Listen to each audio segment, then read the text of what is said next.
Yeah. Well, that's once I said that, I thought, oh, I'll be the next one.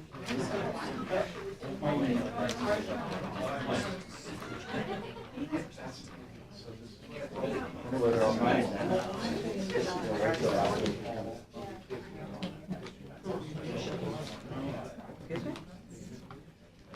Oh, I need, yeah, maybe. No. Yeah. You know what happens?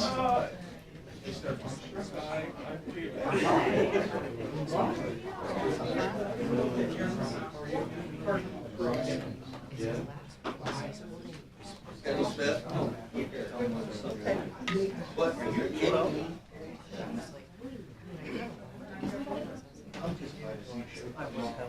Yeah.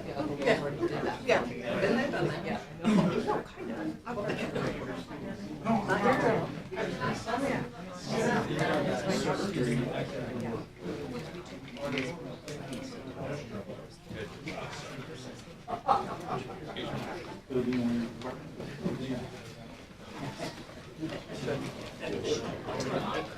I know.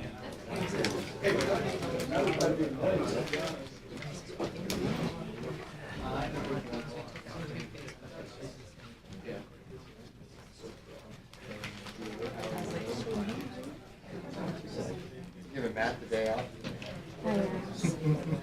Only for the. You do realize. Yeah. It's not like he's found it. Yeah. Been there.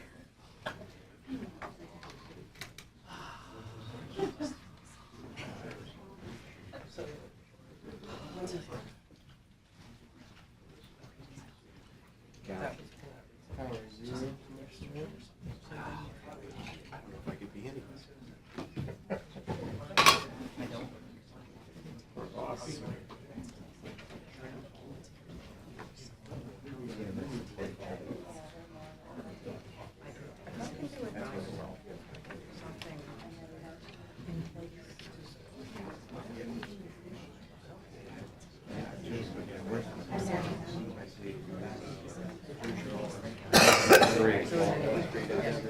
I mean, the one is going to take an hour.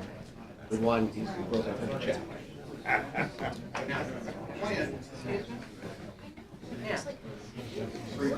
Yeah. Yeah.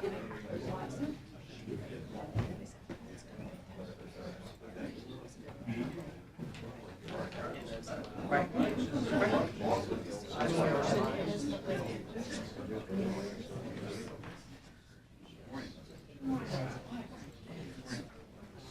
Morning. Morning, sir.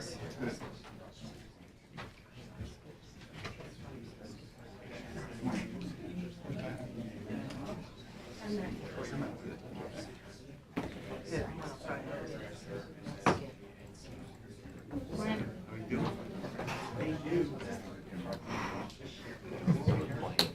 The dog girl's flight. Yeah. For what? That's Washington here. Oh, I see. That's awesome. He should be here. He's supposed to be here. He's supposed. That's not gonna vote well forward. It's played as I do. I just need to work like Oh, well, that's good.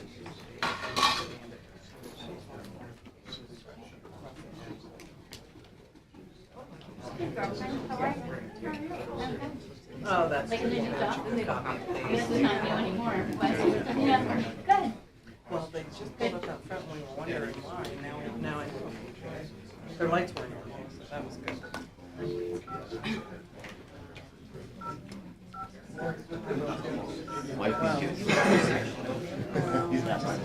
Mike, Mike, Hagan, No, right you now. okay on this side of the room? Are you okay on this side of the room? Yeah. Are you gonna be okay? We were wondering. Morning, you have. Oh, there it is. Nancy from Human Operations. Welcome, sir. Are you just like? I'm a little jet lagged. That's it. Okay. Wait for you. wait for you. If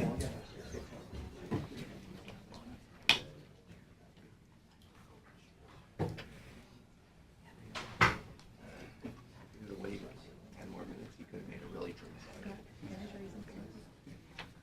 You guys get that from. Did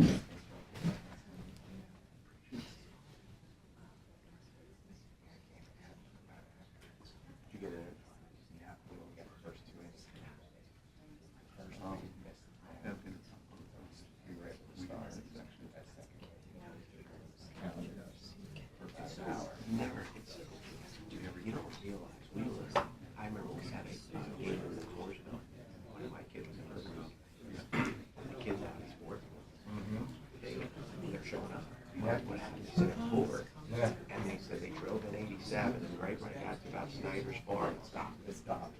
And then we all started once again. And my dad was almost like, he totally lost. He was too funny.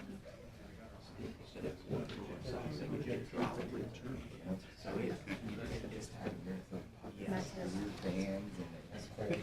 Hey, good morning, everyone. Thank you for your patience. Mr. Sermon was on the initial flight from Washington, D.C. to Williamsport, so he just arrived, and he needed to use the restrooms quickly. Since I don't think There's no restroom on the plane. So, you know, there's no restroom on the Goodyear Blimp either. Thanks for coming. At least that's what I've heard. I've never been. okay, so we ask you to, if you're able to please rise for the opening prayer and the pledge of allegiance before we convene our Commission of Public Meetings. Dear Heavenly Father, we thank you for a new day that you've granted us the gift of life. And today we'll celebrate EMS on our 50th anniversary of EMS Week. And remember another group that without them, we would not have our freedoms. We celebrate, recognize, and honor the members of our medical service. The first responders, paramedics, technicians, dispatchers, firefighters, police, emergency nurses, and physicians. They're the ones that are on the front lines, whether they're aid or volunteers protecting, treating, and caring for our communities. They're the ones that run into an emergency at a moment's notice to help their fellow man. May you provide them safety and strength. And Father, on Monday we'll reflect on those that courageously laid down their lives for freedom. Those patriots left their military spouses and children, having to move on in life without them. They paid the price in the name of freedom for each of us.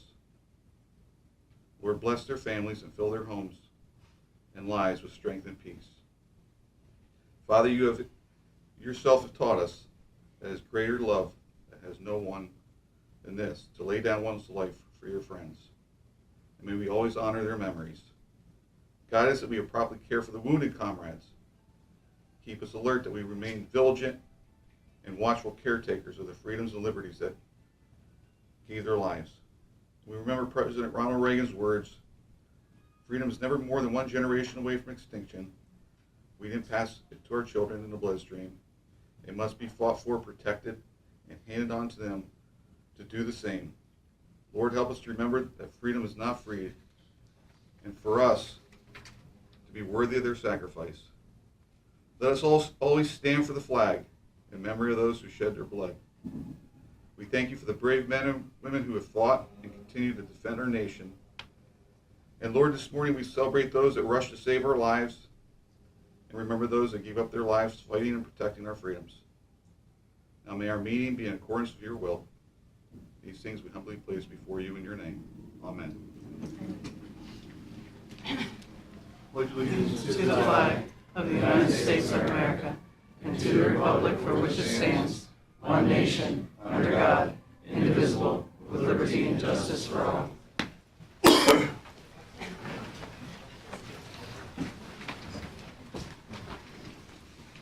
Good morning. Convene our Commission of Public Meeting at this time and ask for approval of the minutes of the previous meeting. I'll make a motion. A second. All fair side? Aye. Aye. Do we have any public comments on agenda items only from the audience or online? Any from the audience? I just wanted to say, for those of you who didn't notice during the prayer, that the scanner went off, and this is probably as appropriate as it could be for today. Our crowd has gotten smaller since the scanner went. Those guys calmly walked out of the room during the prayer. When they hit the parking lot, they weren't walking anymore. So I don't know where they're going, but it's just symbolic of what they do and when they do it, and they don't get a choice when they do it. They do it whenever the scanner rings. So,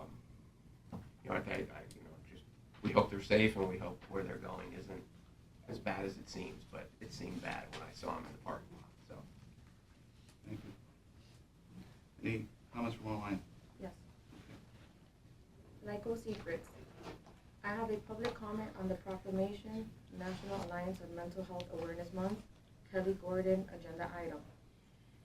NAMI doesn't speak for the broader autistic community in Lycoming County as an individual with autism. Tony Cooper says good morning. Lyco Secrets again.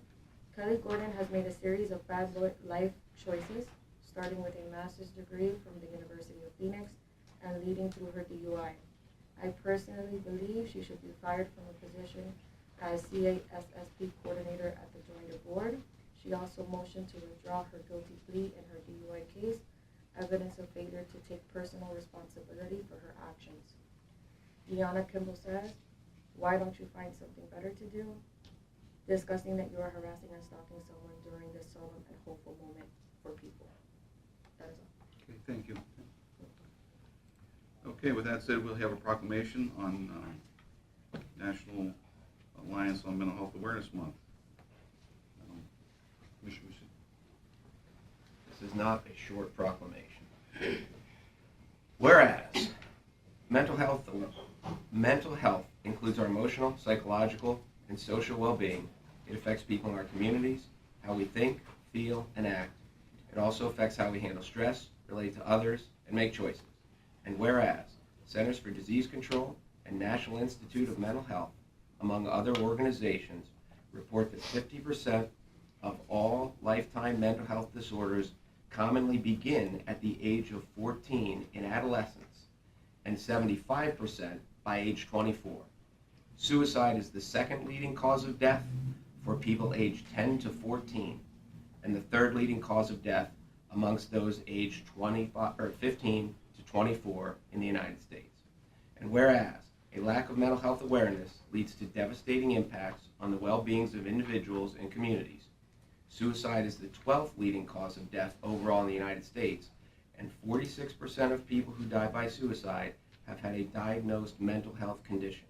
And whereas mental illness, unlike physical illness, cannot be diagnosed with a blood test, while each mental illness condition has a unique set of symptoms, these symptoms often overlap between different conditions, which makes exact diagnosing difficult. Treatment for mental health illness is voluntary and takes time and persistence to see results, and often an individual suffering with a mental illness is not aware they are ill. And whereas early warning signs often emerge at the onset or worsening of mental illness symptoms, and these warning signs include thoughts, feelings, or behaviors that significantly impair day-to-day functioning, and early identification and treatment can make a profound difference in successful management of mental illness and recovery. And whereas people with mental illness are overrepresented in our nation's jails and prisons, about 40% who are incarcerated have a history of mental illness, 70% of youth in juvenile justice systems have a diagnosable mental health condition, and 60%, and approximately 60% with a history of mental illness do not receive the mental health treatment while incarcerated in state or federal prisons. And whereas individuals in rural communities often face unique challenges when receiving and managing their mental health care, and rural Americans may travel 2 times as far to the nearest hospital or provider to receive treatment, and rural individuals are 2 times more likely to have limited access to broadband internet, limiting access to virtual care, and are more likely to reside in a mental health professional shortage area where there are far too few providers to meet the mental health demands. And whereas greater public awareness, education, and civic activities in our communities can address the challenges facing people with mental illness and can support, empower, and and assist in improving the lives of individuals, families, and communities affected by mental illness. Now therefore, it be resolved that the Lycoming County Commissioners do hereby proclaim May of 2024 as Mental Health Awareness Month throughout Lycoming County to increase public understanding of the importance of mental health and promote identification of treatment and illness. In witness thereof, I hereunto set my hand and cause the seal of Executive Department to be affixed this 23rd day of May in the year 2024. Lycoming County Commissioners, Scott L. Metzger, Chairman, Mark C. Sortman, Vice Chairman, and Mark Messina, Secretary. Kelly?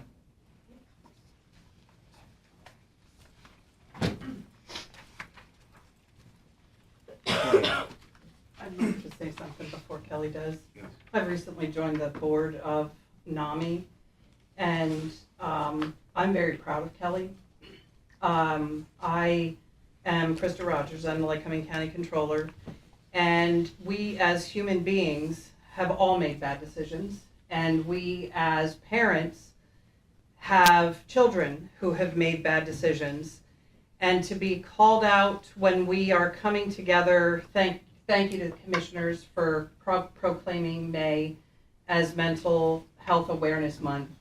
But I lost a child to a drug overdose. Whether it's you that made a bad decision, a child that made a bad decision, someone in your family or a friend, my daughter lost her best friend to suicide. So it doesn't matter who you are, but we can all come through, whether it's a bad decision, whether it's a mistake, it doesn't matter. We all face mental illness. We all face life. And life is mistakes. And life is coming out of mistakes and making better decisions and coming together and supporting each other. And that's what NAMI is. And that's what CASP is. And I met Kelly because of CASP and damage done to my grandson.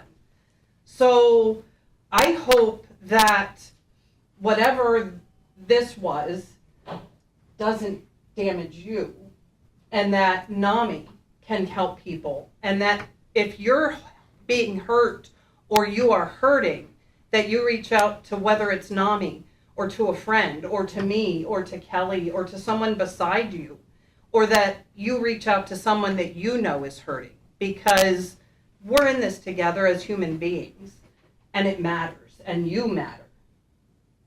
Thank you, Thanks, Krista. Krista. You're welcome. That's so good. You'd like to, yeah. Okay. On behalf of the Board of Directors, I'm Kelly Gordon. Nice to meet you. I'm got an introduction earlier, so now you can put a face to that. On behalf of the Board of Directors of NAMI of North Central PA, we would like to thank you, Lycoming County Commissioners, for proclaiming May as Mental Health Awareness Month. With your support, we at NAMI can continue to provide advocacy, education, outreach, and peer support for individuals and loved ones who are struggling and or impacted by mental illness. It is our goal at NAMI to end stigmas associated with mental illness and support efforts towards mental wellness.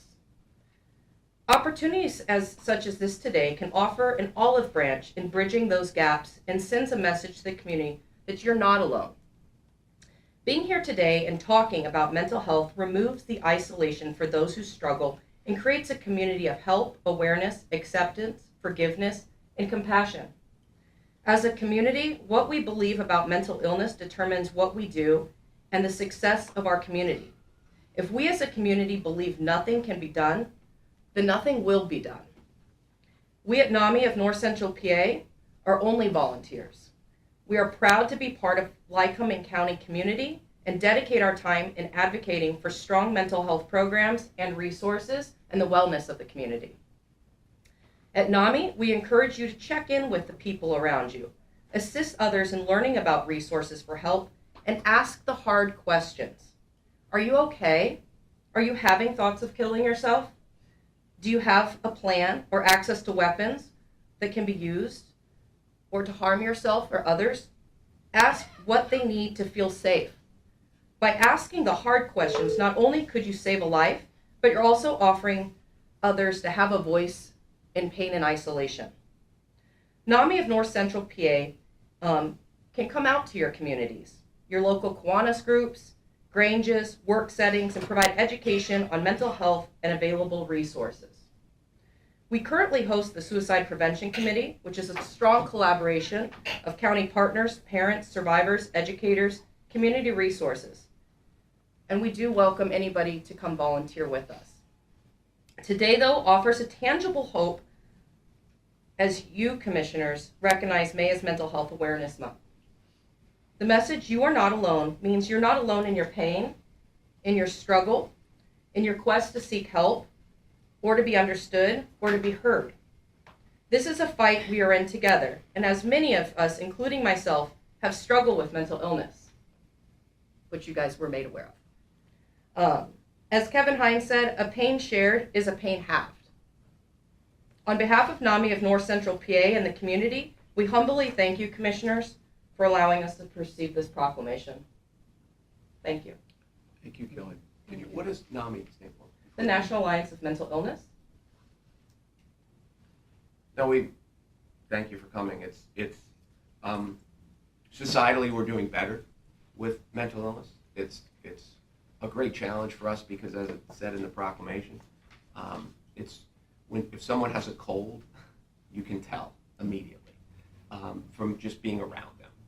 And mental health illness is so much harder to diagnose. It's so much harder and it's harder for people who haven't struggled with it to understand it because we've all had a cold.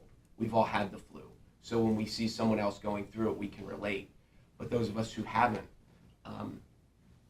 that's one of the great things in life that makes it challenging. But there's other, I didn't realize until I was older and someone explained it to me. I think a lot of society sees mental health illnesses like schizophrenia, which is this lifetime, but they explain that it comes and goes, just like the flu. That people, that their bouts of depression aren't constant, and that people come in and out of mental illness, and it's not always constant. That it's just like physical illness in a way. But I think the biggest issue is the way they're treated and the suicide rates as we will roll into Pride Month, and we'll see the suicide rates of the LGBTQ community, and just that these people feel so under-supported. And the reason they feel under-supported is so much in society when we feel bad about ourselves or we feel like we're underachieving. One of the easiest ways to make ourselves feel better is to criticize someone else and to make them feel like they're doing worse. And that makes me feel better if they're doing worse.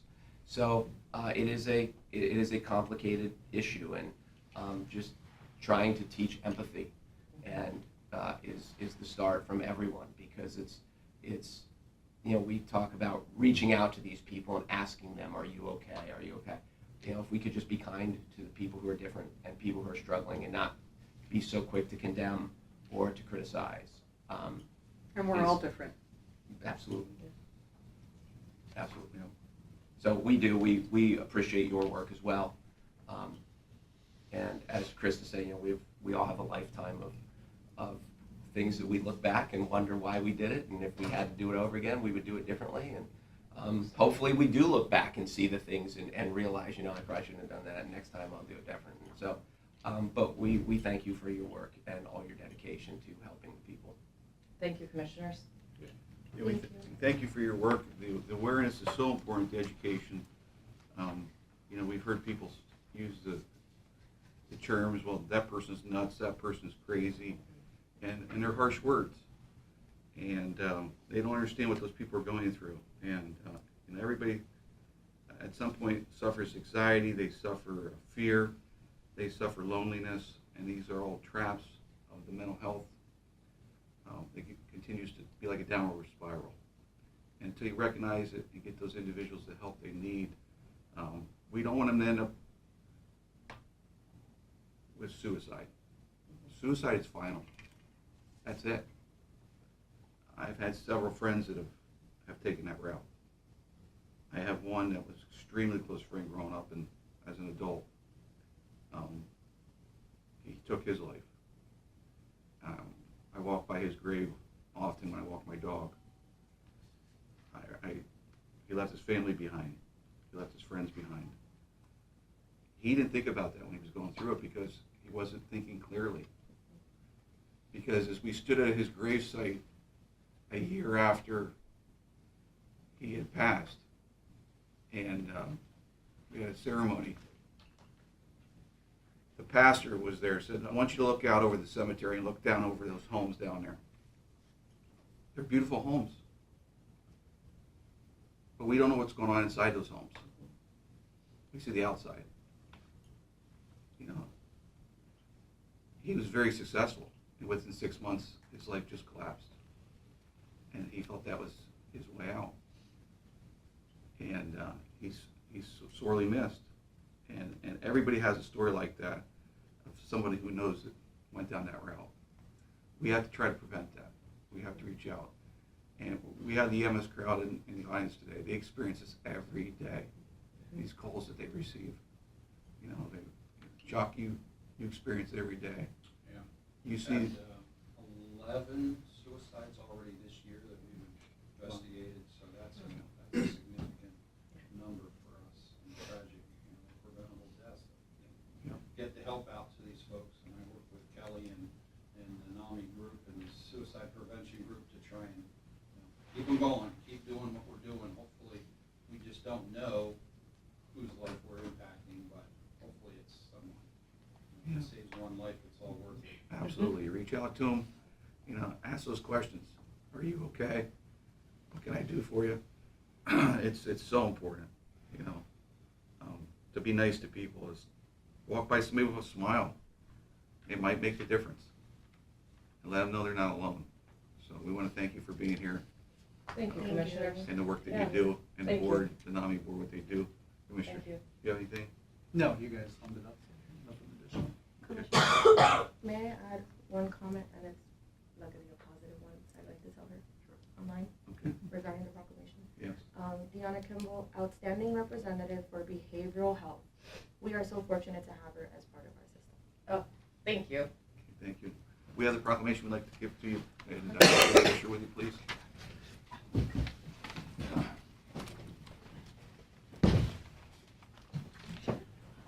mean, Matt always does. I will. I hope I'm as good as a photographer as Matt is. You're in My the- phone. I mean, I don't know what he does with things. Sure. When he creates somebody, You gotta wait. Wait. Yeah, no, I am. I'm just saying if I need it. You mind if I- Thank you.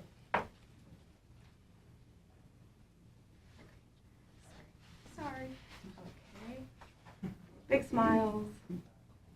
One more. Lovely. You can tell she's a 4-year-old.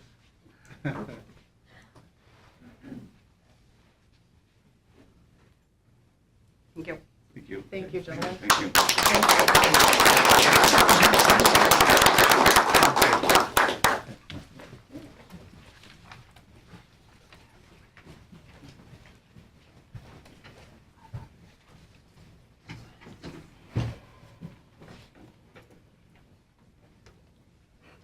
Okay, our next proclamation is for National Senior Health and Fitness Day.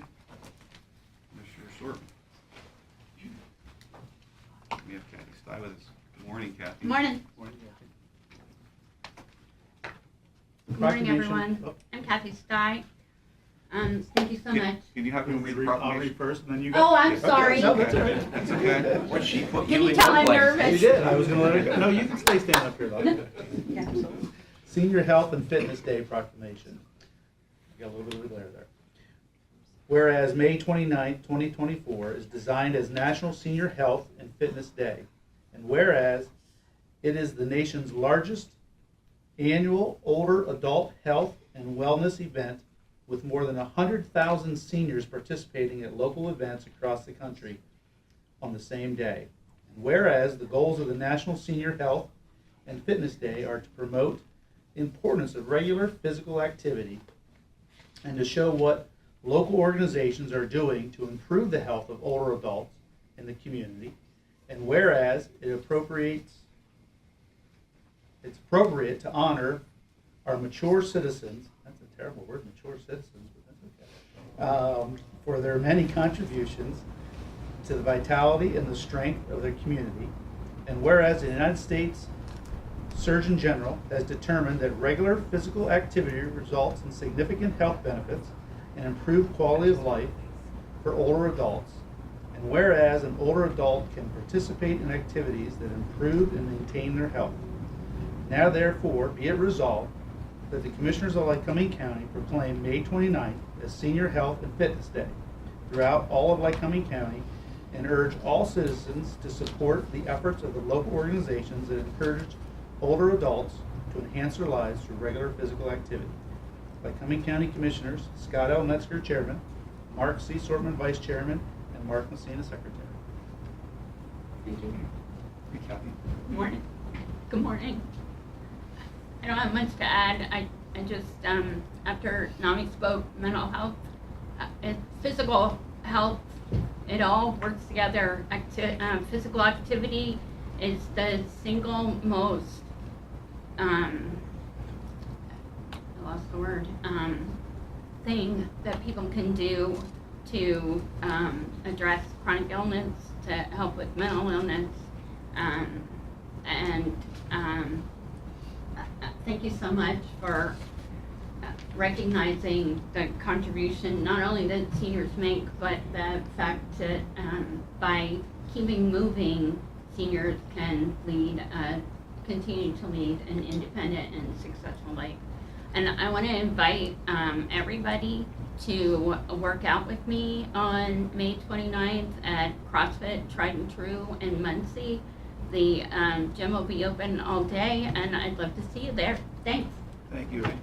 And Kathy, we want to thank you for being here. Our seniors are so critical in our community. They volunteer for many of our organizations, and it's critical that they are in good physical health. And so this is a way of recognizing them and bringing that awareness so that there are there's several organizations that are out there that can assist them in their physical activity. So they keep healthy and are with us for a long time. Thanks. Thank you. We'd like to have a picture with you. With the Okay. proclamation. Thank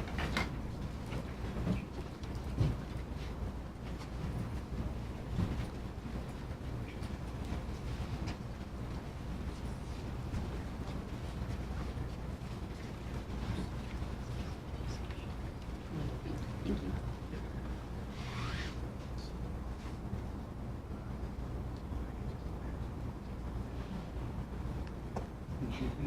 Finished? No, that's fine. 6 miles. One more? Okay. Thank you so much. Thank you.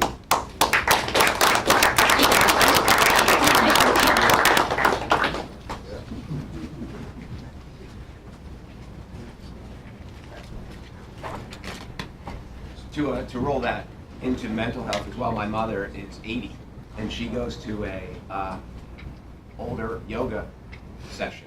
I don't even know, it's once a week or whatever. But the social aspect of it as well, because at 80 years old, while people aren't around, she ends up watching a lot of TV. So just the camaraderie of it. I know Silver Sneakers has been a wonderful program, but for older people, to encourage them, even if it's not from I don't know how much yoga they do and how much laying around on the mat she does, but just the camaraderie is wonderfully helpful for her. I see her out on her daily walk, and she walks. When it's warm, I think she could walk circles around you. she likes, I think she just wants to get away from me.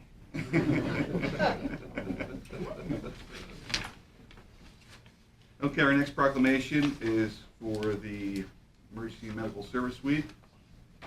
And it's the 50th anniversary this week, and we're honoring our past and forging our future. Whereas emergency medical services are a vital public service. And whereas the members of emergency medical service teams are ready to provide life-saving care to those in need 24 hours a day, 7 days a week. And whereas access to quality emergency care dramatically improves the survival and recovery rate of those who experience sudden illness or injury. And whereas emergency medical services have grown to fill a gap by providing important out-of-hospital care, including preventive medicine, follow-up care, and access to telemedicine. And whereas the emergency medical services system consists of first responders, emergency medical technicians, paramedics, emergency medical dispatchers, firefighters, police officers, educators, administrators, pre-hospital nurses, emergency physicians, trained members of the public, and other out-of-hospital medical care providers. And whereas the members of emergency medical service teams, whether they're career or volunteer, engage in thousands of hours of specialized training and continued education to enhance their life-saving skills. And whereas it is appropriate to recognize the value and accomplishments of emergency medical services, their providers by designating Emergency Medical Service Week, and now therefore we the Commissioners of the County of Lycoming in the Commonwealth of Pennsylvania, in recognition of this event, do hereby proclaim this week, May 19th through 25th, 24, as Emergency Medical Service Week. The 50th anniversary of EMS Week theme is EMS Week, honoring our past and forging our future. And we urge the community to observe this week with appropriate programs, ceremonies, and activities, and I'll add thanks. Lycoming County Commissioners Scott L. Mesker, Chairman, Mark C. Sortman, Vice Chairman, and Mark Messina, Secretary. Thank you. Who would like to come forward? Hutch? Actually, William Miller. William? Okay, good morning. Good morning. Do you guys want to do the EMS for children, and then we'll do Yeah. everything all at once? Absolutely.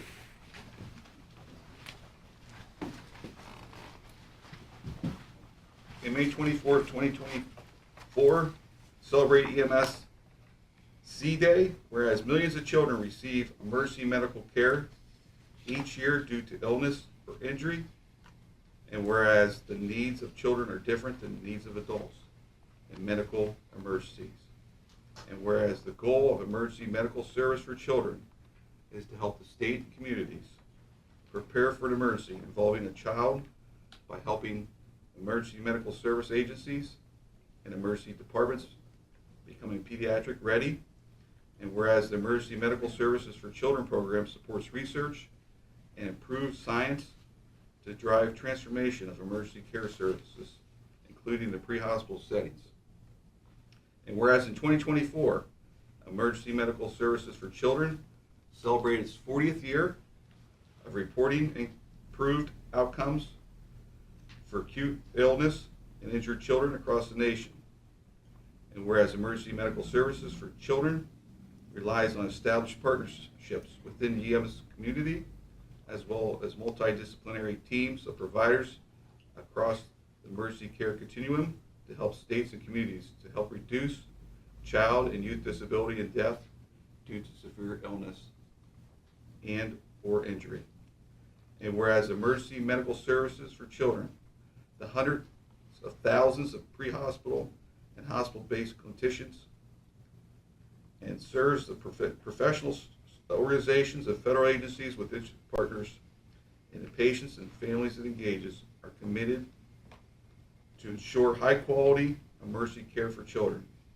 And whereas it is proper and timely to bring recognition by the value and accomplishments of emergency medical services for children and the dedicated personnel who work tirelessly to improve the delivery of pediatric care across emergency care systems.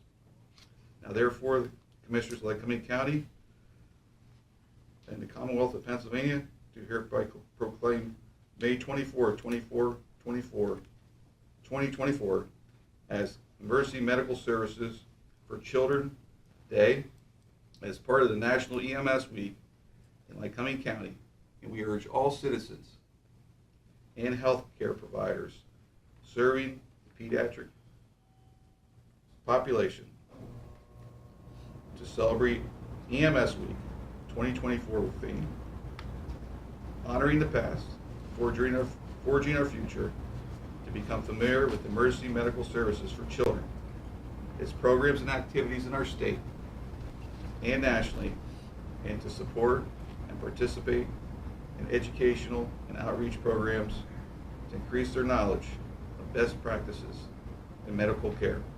Signed this day by Lycoming County Commissioners Scott L. Mesker, Chairman, Mark C. Swartman, Vice Chairman, and Mark Messina, Secretary. Thank you.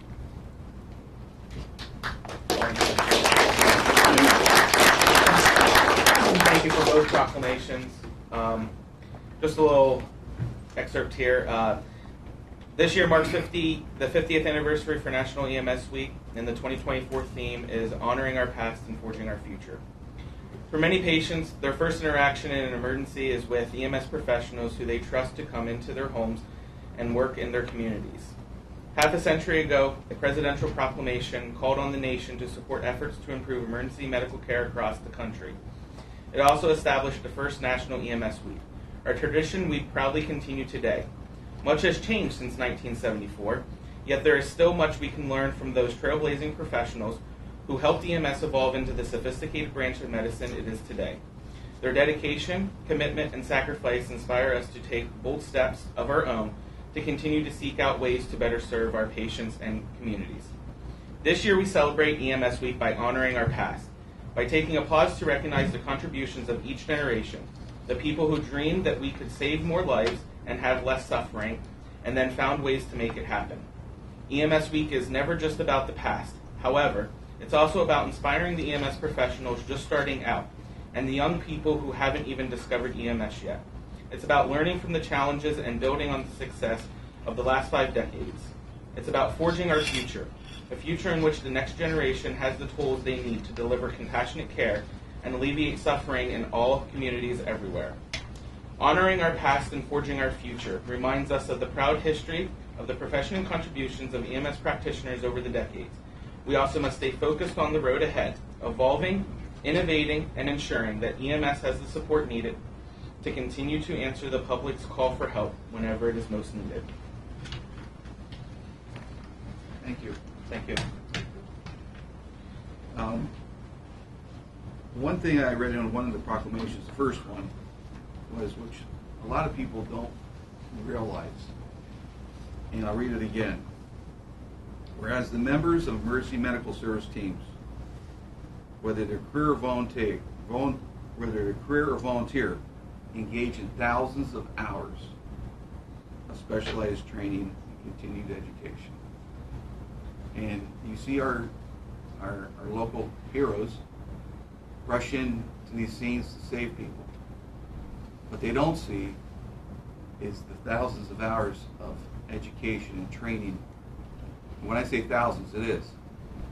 And out-of-pocket expenses that you endure to do what you do. I know I like to come up to the, where's Old Lycoming? Old Lycoming here? I think they're the ones that maybe ran out. I like to go up to their fish fry, and they have several. Yes. And they have, on the tables, they have the cost of all the equipment. And what they have to raise the money to get that equipment. It's mind-boggling. And that's just the equipment, let alone the training that cost that is expensive. So I want to highlight that those are other things that EMS experiences. And also, when it comes to pediatric care, it is so different. My son, when he was an infant, had open heart surgery. We were down at Hershey, and I saw the love and dedication of those staff down there at Hershey, and helping him get well through his surgery. And it is a completely different field. So we want to thank the ones that work with the pediatrics and the kids. And Krista, I know you experienced it. They're special people too. You know. So we want to thank you, each one of you in the audience, for what you do. Without you, we don't know what we would do, especially the volunteers and the time and dedication that you put into this. It's your passion.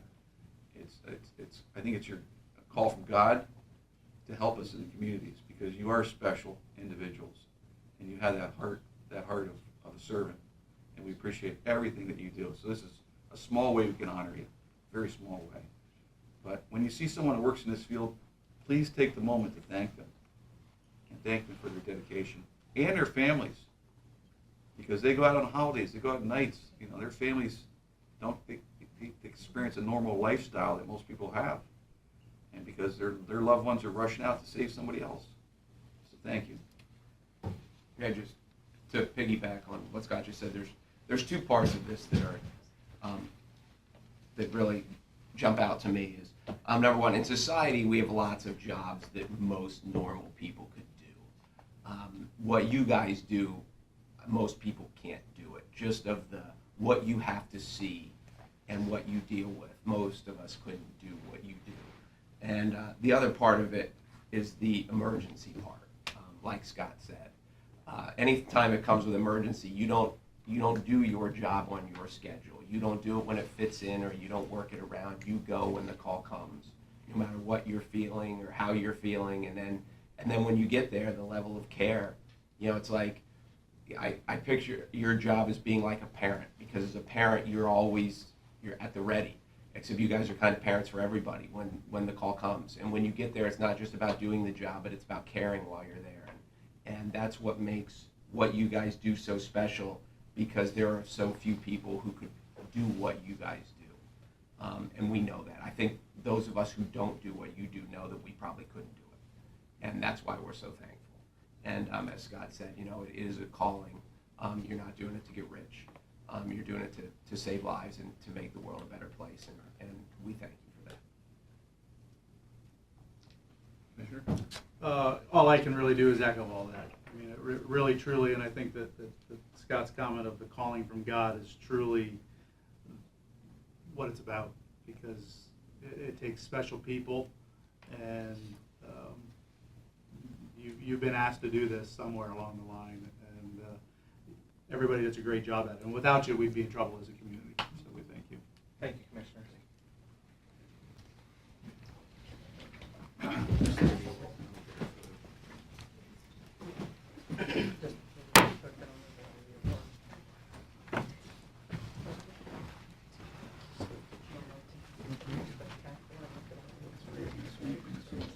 You guys go to the middle.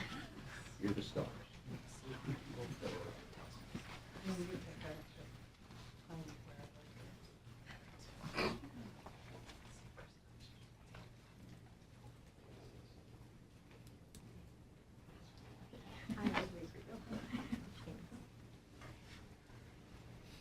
Smile. Let's see, smile. Thank you. Thank you. Thank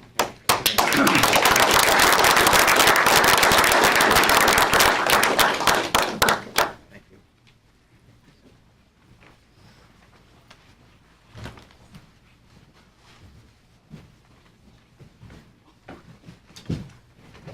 Do we have anybody from the EMS field that would like to come up and say a few words? Anybody? Mark, you look like you're chomping at the You're bit. itching. They have some fantastic reports. Yeah. Maybe at the end. Okay, great. Okay. Lycoming County EMS Awards. So this individual is a textbook example of an EMT, of what an EMT should be. This individual is a valued asset to Lycoming County and the surrounding counties. Their dedication and knowledge have been instrumental in life-saving treatments in 3 cardiac arrest patients that have been made full recoveries and were discharged.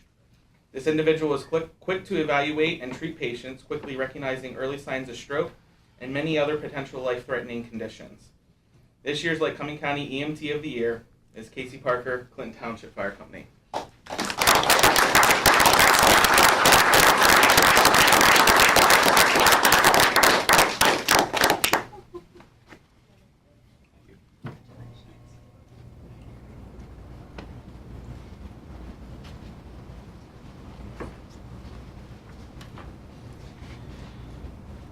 The next one, this individual has been a paramedic in the region for many years.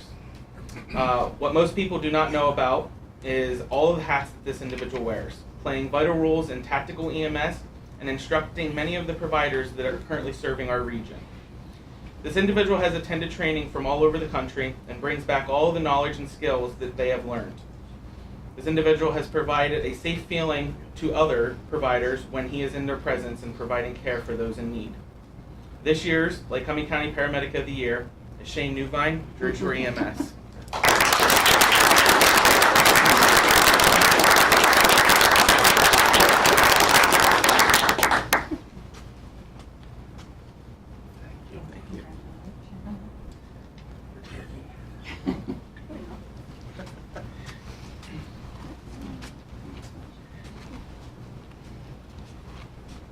The next award, this individual has been involved in emergency services for many years. Has been a critical member of the Rescue Task Force 80 during 3 recent emergencies, where his knowledge and skills were instrumental in the rescue and recovery of individuals. Some of them emergencies have been the World's End State Park rescue, where a group of trail runners had slipped on ice and became injured. The World's End State Park rescue of an individual that fell from the falls and was required to be airlifted to a trauma center. And yet most recently, the rescue at Jacoby Falls. His dedication to trail running and knowledge of the trails has helped in locating a missing person who was in distress at the Water Authority in Bastrop Township. This year's Lycoming County Rescue Technician of the Year, Lee Arbogast, going for Bureau Fire.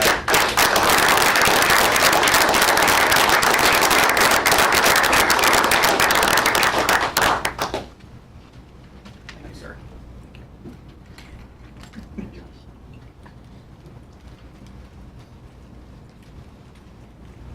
And then the last award I'd like to make mention of, which is not a Lycoming County award, this agency will be receiving this award later this month, and that is Susquehanna Regional EMS, who's receiving the Pennsylvania EMS Agency of the Year for 2024 as the Large Agency Division.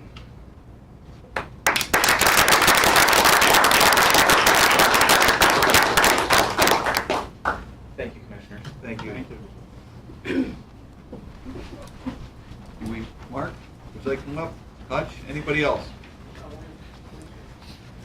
I think we're going to want to get a picture of the award winners together too before they run off. Yep. We have a lot to be proud of in We this do. area and rural community, and obviously you've seen some outstanding responders that have gone on to extraordinary events. And I think we have a lot of history. You're reading a proclamation and talking about honoring the past, and we think about here in this county was the #3 nationally accredited program for paramedic in the entire country. So you think about Johnny and Roy in emergency, that was UCLA. You had Eastern Kentucky, #3 is here in Williamsport, Pennsylvania, in the origin, and that was 1979, was the first class. But this award this year really is setting the stage for the future, and we're really proud of the 170 employees. So appreciate that. Thank you.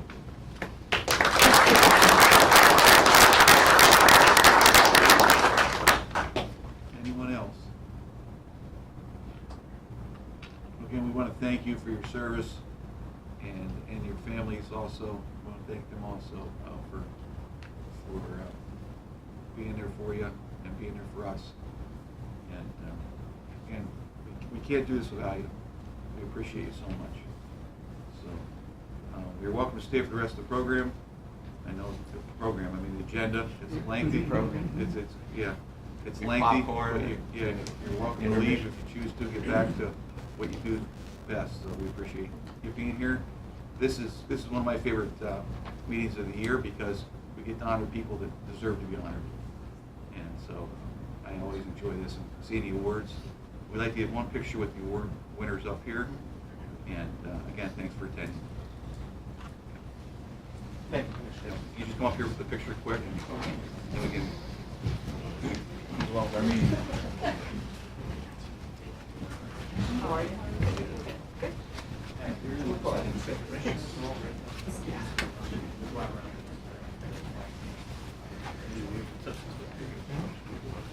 I want to get one before these ugly guys get in and around.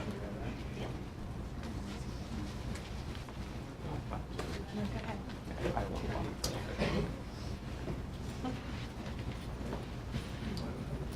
Are the commissioners getting in? Or?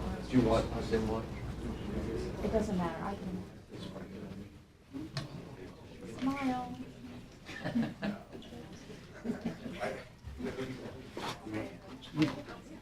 All right, go ahead, Mark. I don't think so. That way, so you guys can check over and we can get around. Because usually when I pull mine out, I think they want you in there. Smile, Joker.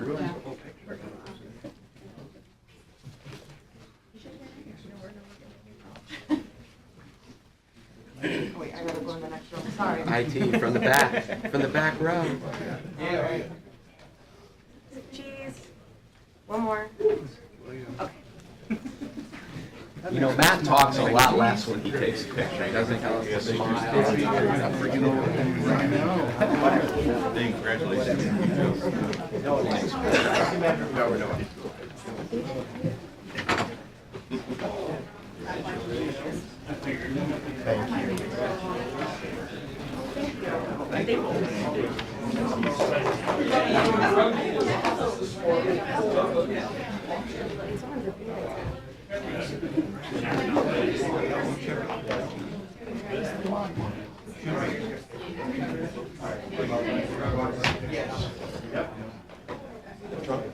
Commissioners, thank you. Thank you.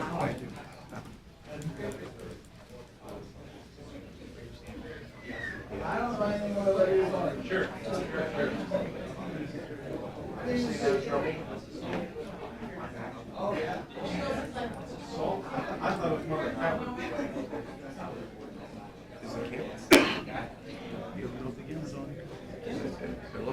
It is? I don't see any lights. Okay, moving on, we have something to add to the agenda. The item 8.18, vote to approve MOU with Muncie Borough for CDBG, DR acquisition demolition project, and then correct the next meeting to the date of June 6th, 2024. There will be no meeting next week due to the move. Will that meeting still be here? Excuse me? Will that still be here? Yes, June Oh. 6th meeting will be here. Over here? Yes, it will be here, yeah. Until we have the public meeting room over there. There's a couple of things that they have to work out before we go over there for that meeting, but June 6th we'll be here. So we like to add that to the agenda. Can I have a motion? I'll make the motion. I will second it. All in favor, say aye. Aye. Aye. Okay, so that is added. And now we'll move on to reports. Okay, You get me. you're the new Kaylin. Yes, her son is graduating from kindergarten today. Oh, wonderful.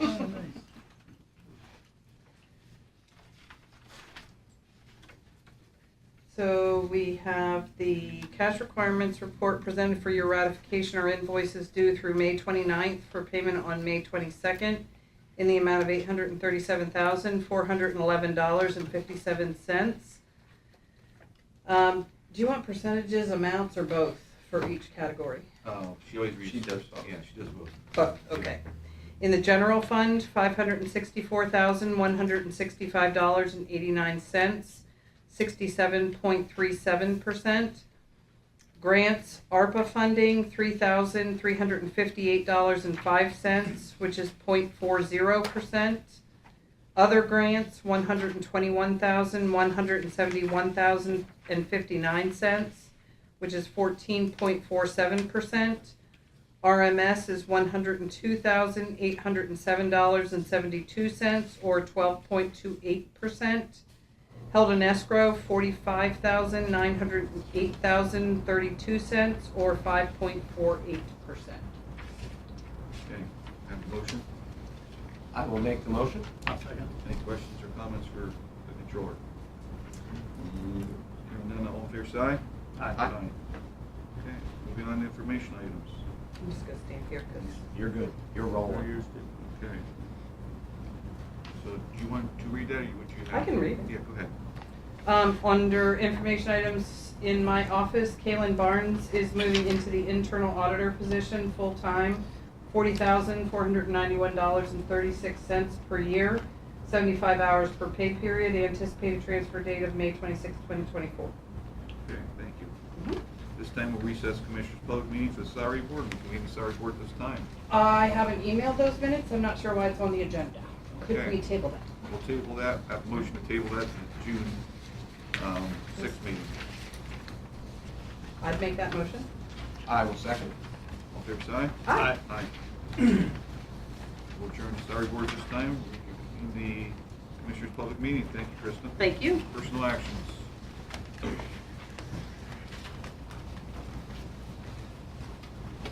Good morning, Commissioners. Good morning. Approve the following personnel actions as conditional offers of employment, subject to the successful completion of a background check and all other employment conditions as outlined in Attachment A. For the prison, Michaela Allen, correctional officer, full-time replacement, $20 per hour, 80 hours per pay period. Anticipated start date June 2nd, 2024. In the prison, Isaiah Gingrich, correctional officer, full-time replacement, $20 per hour, 80 hours per pay period. Anticipated start date June 2nd, 2024. Also in the prison, Jonathan Ham, correctional officer, full-time replacement, $20 per hour, 80 hours per pay period. Anticipated start date June 2nd, 2024. In the PRC, Jody Butters, resident supervisor 1, full-time, $18.64 per hour, 80 hours per pay period. Anticipated start date of June 3rd, 2024. In financial management, Shanine Edmonds, procurement and grant officer, full-time replacement, $42,936 per year, 75 hours per pay period. Anticipated transfer date May 26, 2024. In the prison, Damian Doan, correctional officer, part-time replacement, $20 per hour, not more than 1,000 hours annually. Anticipated transfer date of May 26, 2024. Also in the prison, Casey Shea, correctional officer, part-time replacement, $20 per hour, not more than 1,000 hours annually. Anticipated transfer date June 9, 2024. In the conservation district, Emmeline Gillen, agricultural conservation technician, full-time replacement, $40,989.50 per year, 75 hours per pay period, effective date May 26, 2024. In the DUI Center, Matthew Douglas, Special Detective DUI Center, part-time replacement, $19.36 per hour, not to exceed 1,000 hours annually, effective date May 26, 2024. And wrapping up, also at the DUI Center, Matthew Scouten, Special Detective DUI Center, part-time replacement, $19.36 per hour, not to exceed 1,000 hours annually, effective date May 26, 2024. Okay, can I have a motion? I will make the motion. I'll second. All fair side? Aye. Aye. Okay, one thing I'd like to add, Mike, since the beginning of the year, we have asked departments to go back and if anyone leaves, to reassess whether they feel that there's that position is needed within that department. We're looking at each department to right size, not necessarily downsize or increase, but right size each department so that it meets the county's needs going forward in the future and in the future budgets. And through department heads working with the controller and us, we've been able to eliminate 9 full-time positions and 2 part-time positions off the TDA that departments felt that were no longer needed, or they were open positions that departments felt they were no longer needed. So that's a cost savings to taxpayers. At the same time, just positions that were open that were not needed, that affects, by having them on our TDA, that affects our workman's comp, our insurances, our retirement. That costs additional money each year. So I want to thank everybody working together for the elimination of those positions and streamlining, making departments more efficient. And again, this is everybody working together. It's not the commissioner saying you don't need us anymore. It's the department saying, listen, I can get along without this. I'm not needing this going forward. And so we want to thank everybody working together as a team to save the taxpayers money. Thank you, absolutely. Thank you.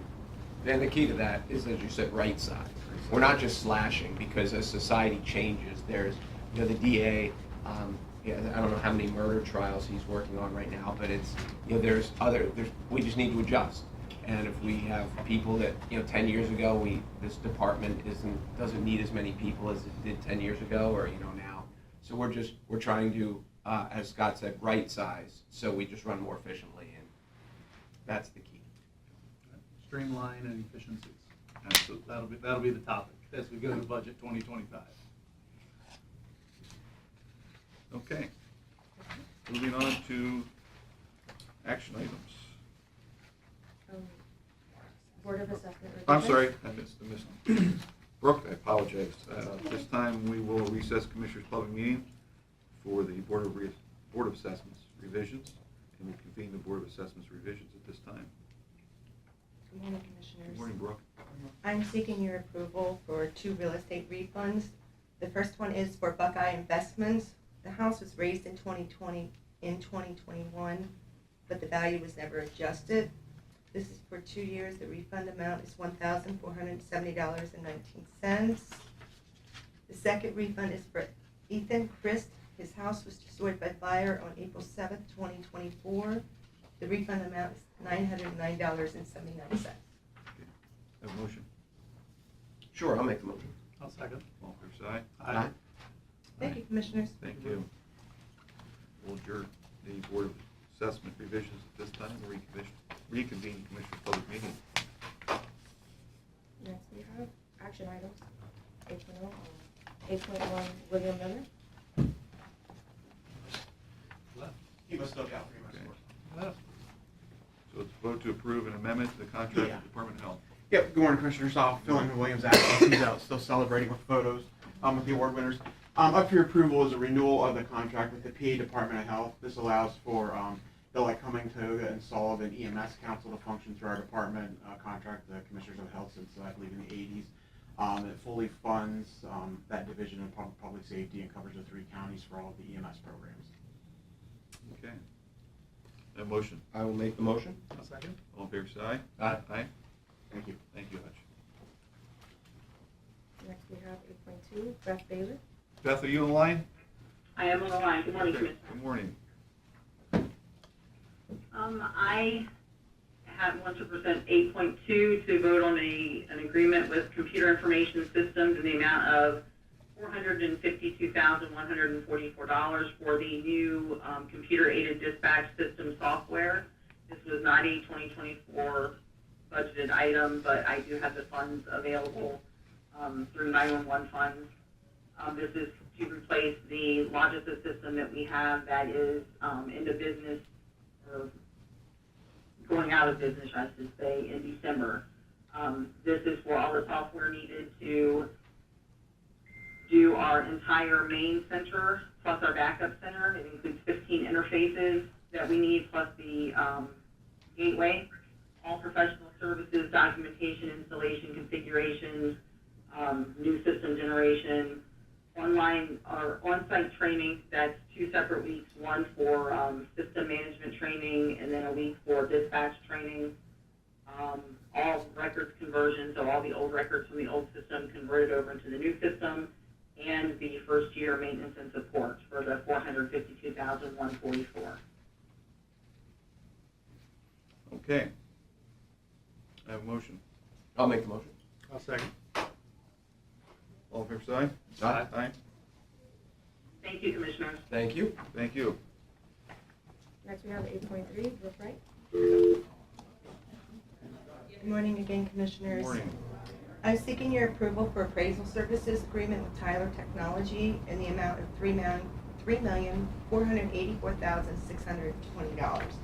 This is a 2024 budget item, but it will be spread over for the past over 3 years to 2027 payments. So each year during budget time, a certain amount of money will be allocated to budget. Questions? Okay, motion. I'll make the motion. I'll second. All in favor, say aye. Aye. Aye. Thank you, Commissioners. Thank you. Next we have from 8.4 to 8.6, Leslie Kilpatrick. Morning, Leslie. Good morning, Commissioners. Good morning. In front of you is an approval notice of intent to apply for the 2024 election security grant funds from the PA Department of State in the amount of $3,602.54.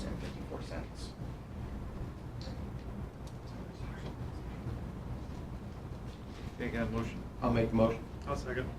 All in favor, say aye. Aye. Aye. Thank you. Thank you.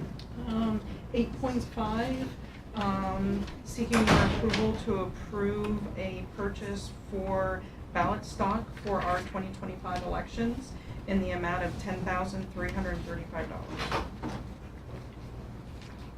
Okay, a motion. I'll make the motion. I'll second it. All in favor, say aye. Aye. Thank you. Thank you. One more, Commissioners. Seeking your approval to renew our hardware and software support for our AS400. The cost is $24,061.50 for a 2-year renewal, and this is budgeted in the 2024 budget. Motion? I'll make the motion. I'll second. All in favor, say aye. Aye. Thank you. Thank you. Next, we have action items 8.7 and 8.8. Maya? Sorry. Go ahead, Heather. Good morning, Heather. Morning. Good morning, Commissioners. We are seeking your approval for the PCCD Indigent Defense Grant Program for the Public Defender in the amount of $97,192.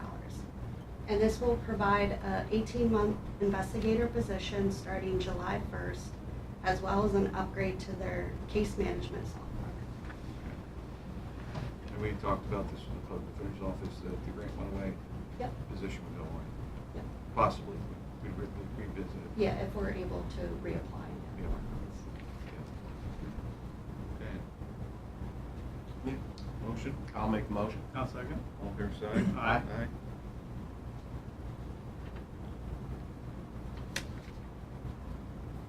Okay, we are, 8.8, we are seeking approval for the amendment to the agreement with the Geo Reentry Services LLC. This will be an amendment to, scope of an agreement for the new location for them, as well as an update pricing for the new lease.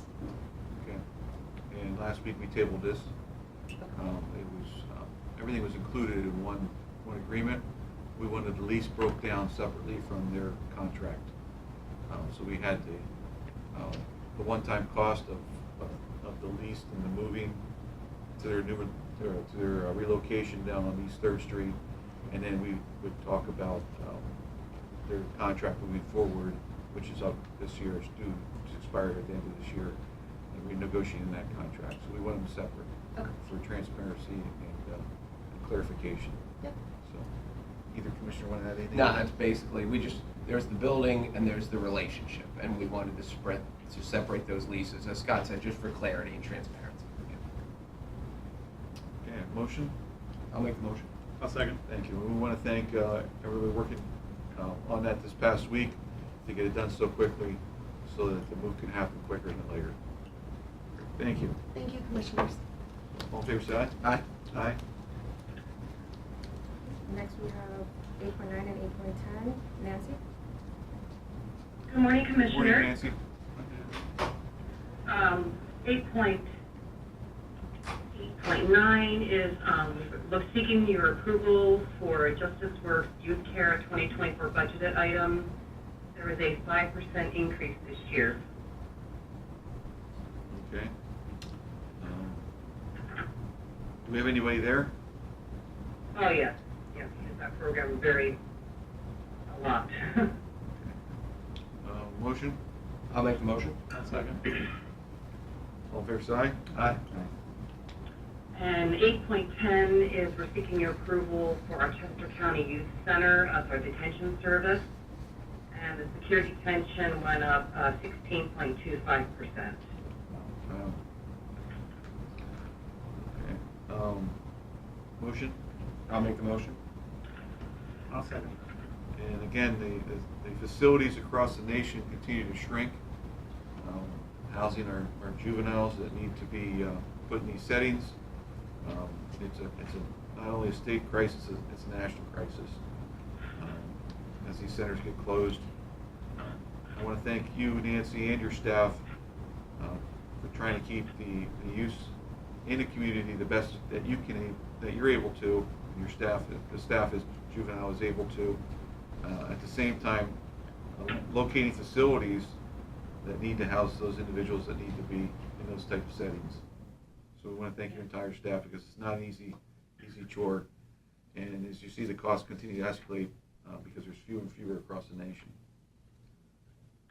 Thank you, Commissioners. Okay, motion? I'll make the motion. We had second, and all in favor, say aye. Oh, sorry. Aye. Aye. Thank you. Have a good day. Thank You you. too. Next, we have action items 8.11 to 8.17. Jimmy? Wait. RMS is seeking your approval to resubmit the solid waste permit at the transfer station. It's up for renewal. Okay, motion? I'll make the motion. I'll second.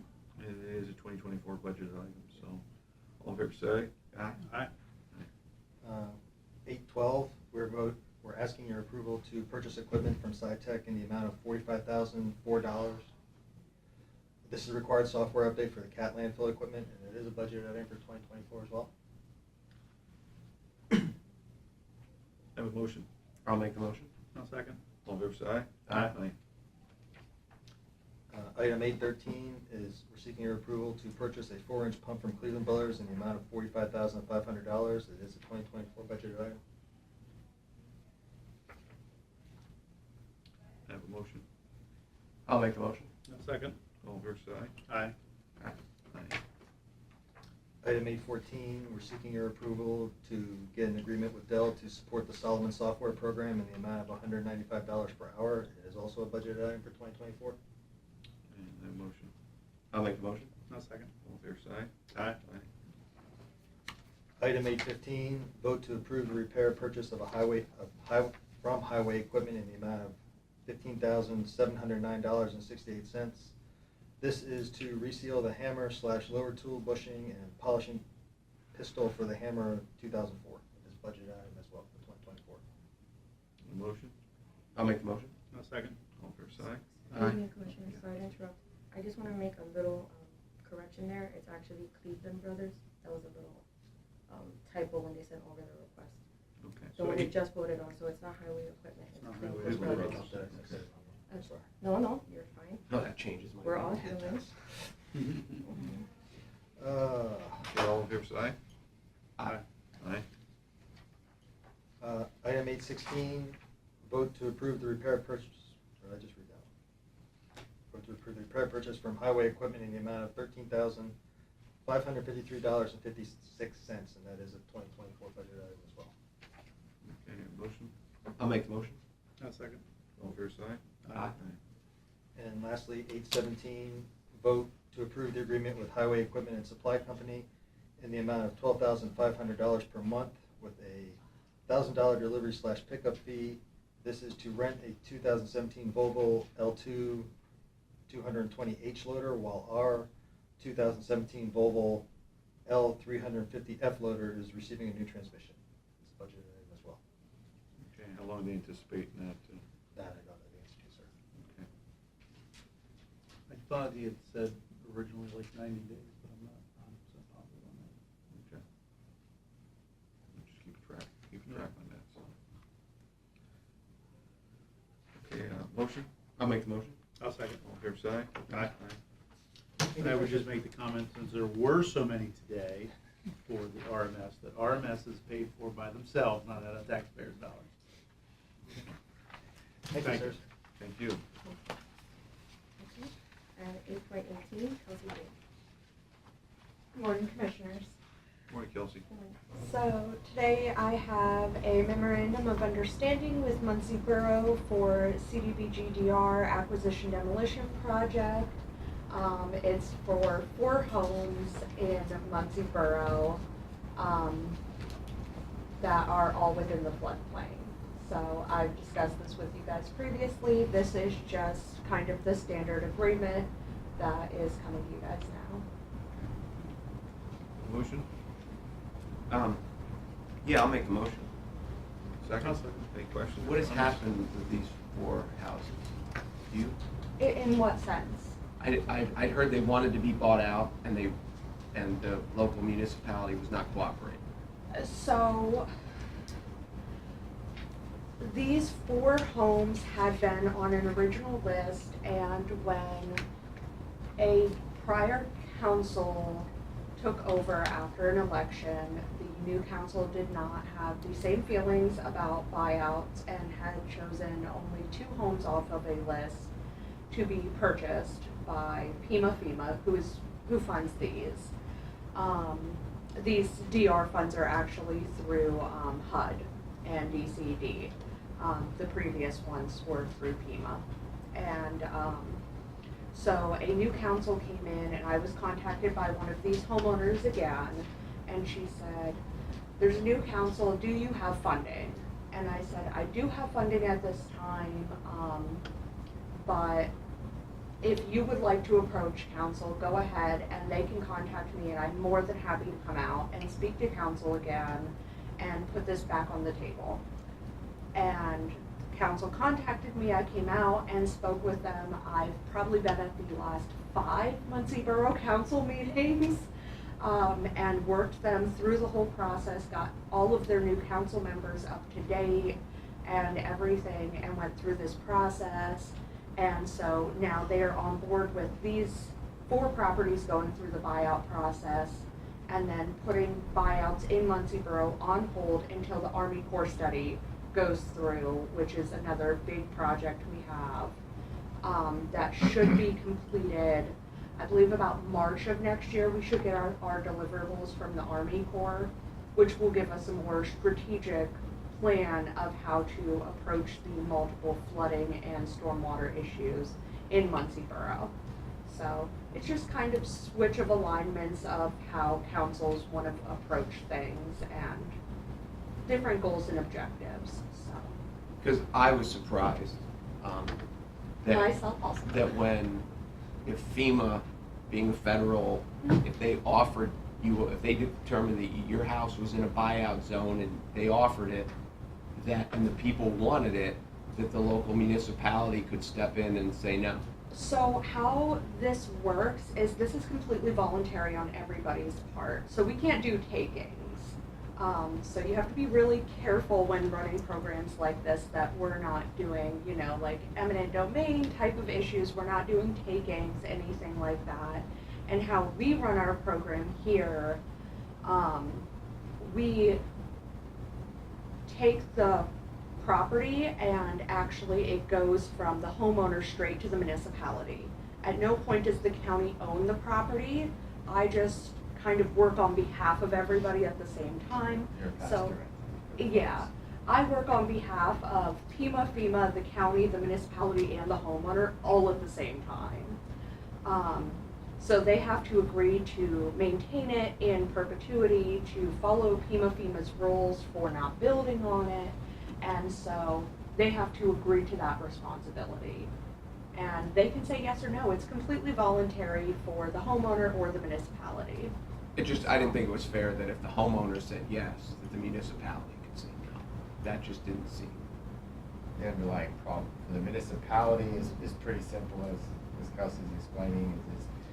The municipality is agreeing to take on the property itself, which is an obligation of continued maintenance and care of that property, consistent with the restrictions that FEMA put on those properties relative to future use and development of those properties. So they essentially stay green space for the most part. I was going to say, once they buy them out, they just raise them, don't they? Correct. They go, okay. Well, yeah, they have to say as. The continuing conflict, the continuing conflict is unfortunately a lot of our river and creekside municipalities only have so much tax base from a real estate standpoint, and so once those properties are owned by the municipality, they're no longer taxable on the tax roll because you're taxing yourself.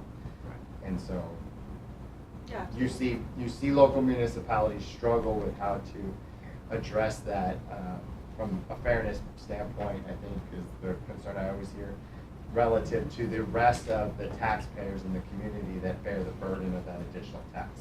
Yeah, it always seems to be kind of the tax revenue versus kind of the hazard and threat kind of balance that we're looking at. So it is a limitation of what they can do with the properties as well. So it's a very complex issue, so. I would add, we did one in Loyalsock, and it was up on the back road, up like Underview Road.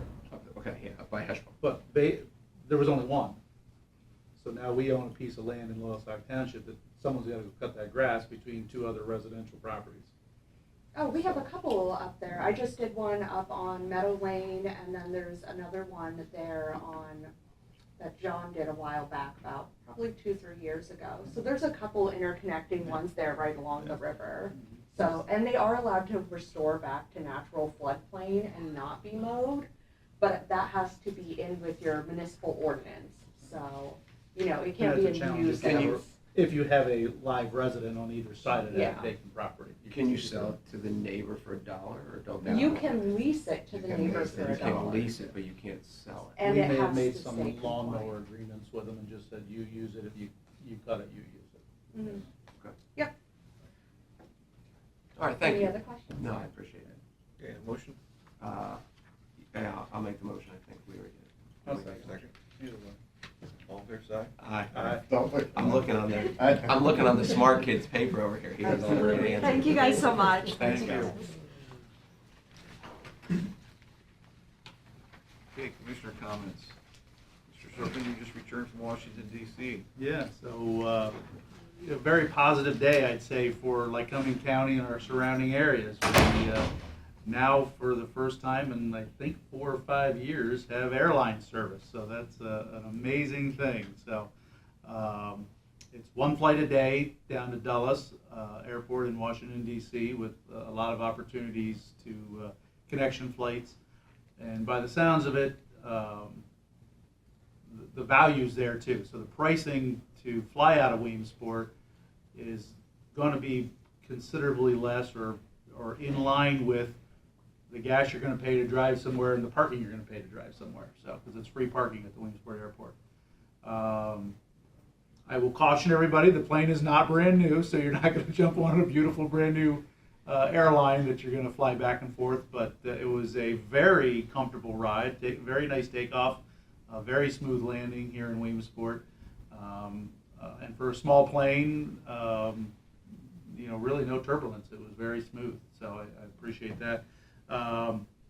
Just want to say a thank you to a couple people. So Frank Pellegrino, who is on the board of the Airline Authority, a very special thanks to him, because it's his passion that has driven this as hard as it's been driven. And without him, I don't believe it ever would have happened. Richard Howe, who is the director of the airport, has worked very extensive hours to make this happen and has a lot of connections that he's worked to try to make this happen. We had the luxury of having Shannon Massey with us, who is the executive vice president of Lycoming Engine. That brought a lot of knowledge and a lot of comments in regards to here we are with one of the largest airplane engine manufacturers in the United States in our community, and her people can't fly in here prior to today to make visits. So they're thrilled to have that happening. We had Patrick Wilson from Little League, who really reached out in regards to the amount of teams that could utilize this airport here in Williamsport. Patrick Marty from Penn College, that stressed the amount of, they're up to almost 4,000 students, and I think only about 250 are local. So they have a lot of families that can use that airline to fly in and out and see their children or get their children back home. And Jason Fink with the Chamber. And, we as a board have been very progressive, I would say, in helping to support new businesses into the Williamsport community or the Lycoming County area. And one of the things we don't want is the strike against us that we don't have an airport. So this is definitely a very positive day, I think, for our community.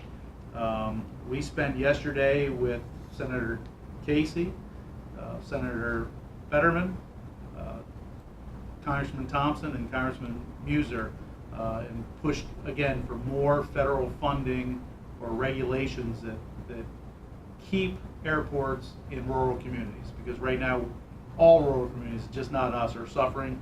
We are named in a bill that I learned yesterday that will help us if this bill passes through the House and Senate. So it was a great experience. Again, I would caution people, don't think you're going to get on a brand new airplane, but don't let that discourage you. The flight was nice. It's going to get you there. I think we were amazed to get back here so I could be here by 10 a.m. So that's a pretty good positive too through everything. So. How long a flight was it? They said an hour and 20 minutes when we took off, but I don't think it took that long. I think the normal flight pattern is going to be about an hour. So, or at least that's what they anticipate.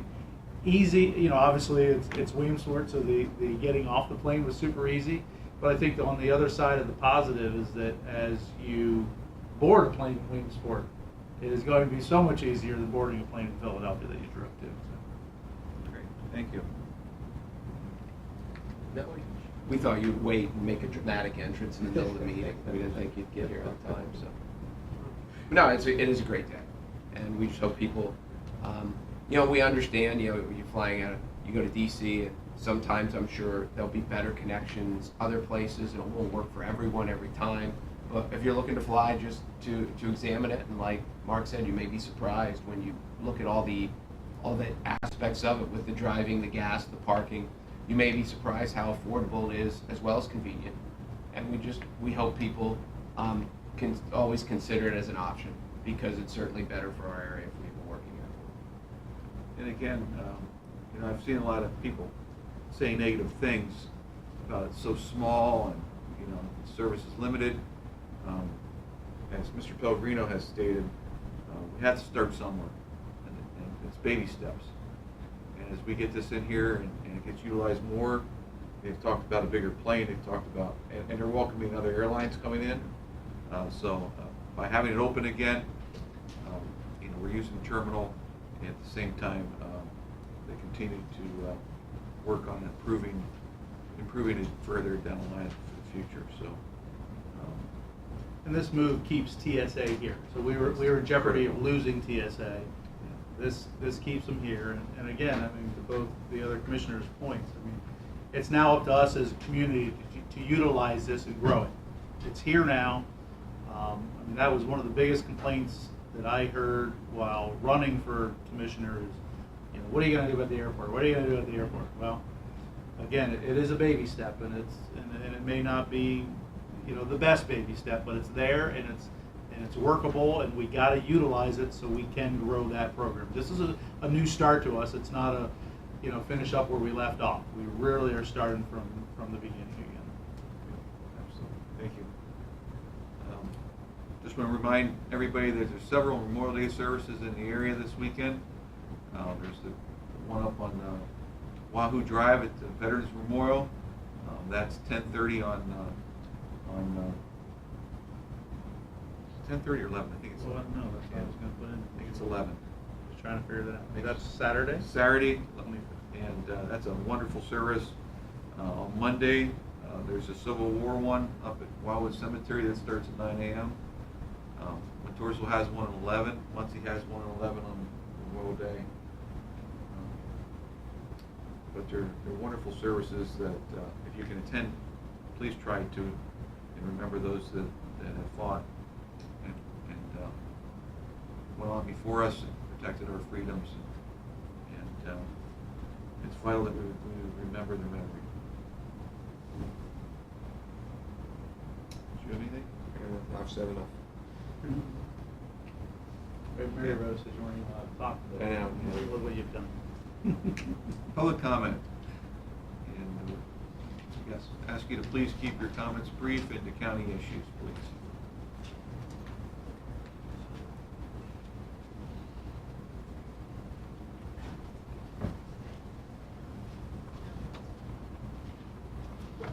Morning, Tom.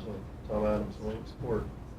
A couple weeks ago, when Forrest was here, I asked about the mail-in vote, how that gets handled. And I know whether people realize it or not, or want to believe it, there's a push to get a large population of illegal immigrants to vote. And that's, I think, part of the whole thing that Karen DeSalvo's lawsuit is pushing into. They've requested Freedom of Information Act requests from the feds, and they only released about 120, 150 pages, and a lot of them have redactions in them where you can't get full information out of them. Of course, some things with people's personal, I get that, going to be redacted. There's a lot of information, and that's out of about 50,000 documents that should be released. And this is about the federal agencies being used to encourage people to get out to vote and getting involved with the state. It's the state's responsibility for elections, not the federal government to intercede and push into the states. It's the same program, I think, that Zuckbucks was used in the 2020 elections. Whether you believe all that or not isn't the real issue in my mind. The real issue is to verify these addresses and the people that are claiming that that's where they live, you know, especially because you know there were some fraudulent addresses in the past. So I just wonder if we have the system there, it can be instantly accessed to make sure these addresses are legitimate addresses, and the amount of people voting from those addresses, I guess even on names on the outside envelope, you have to verify that. So I just wonder if we have that instant access, you know, for this to make sure it's legitimate, you know, and that's one of the concerns. But, you know, we still have to work to vote and just people stay involved, you know, and I don't put a downer on people, but, you know, I kind of think we turn away from God. Yeah. Proverbs 28:14, blessed is the one who always, sorry about that. Blessed always is the one who trembles before God, but whoever hardens their heart falls into trouble. So I know we have sometimes there's a outlook on people that say, well, you just got to turn to God and they'll fix all your problems.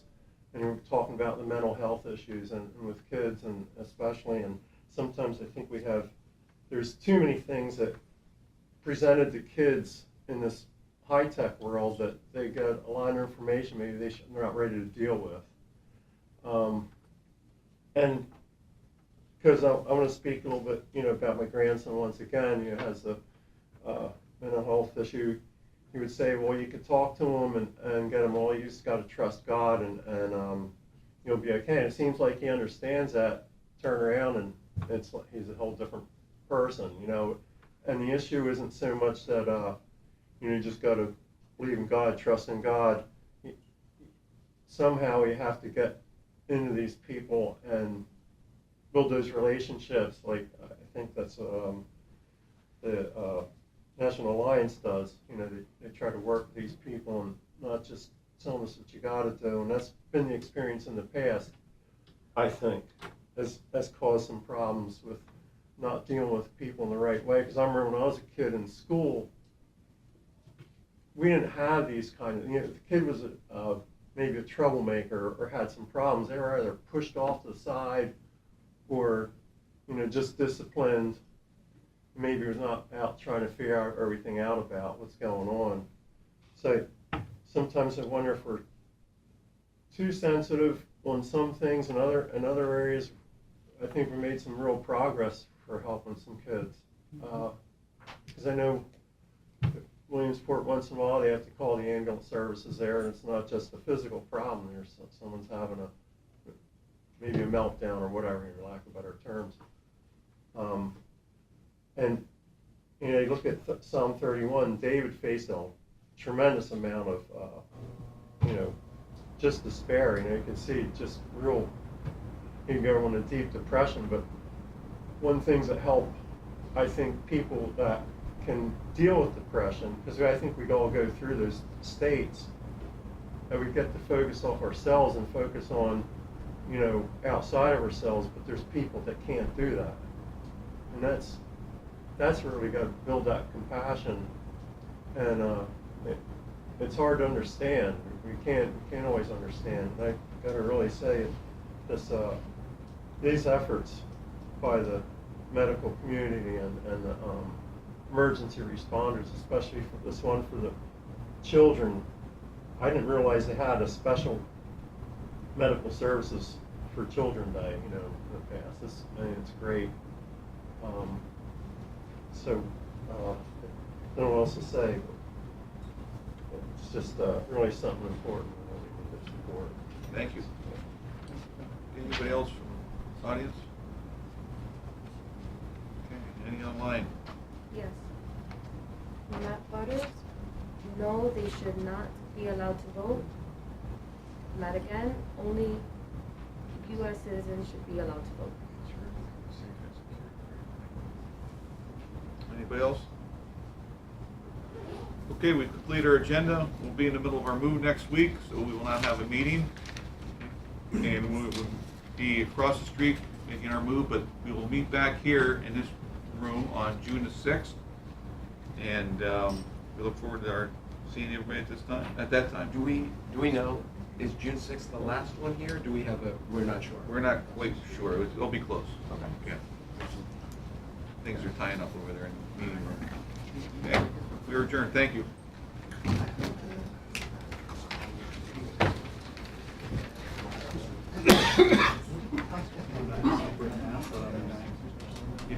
Upstairs? Yeah. Okay. Great, thanks. I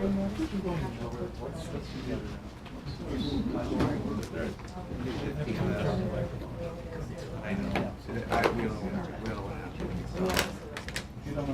Thank you for many of us.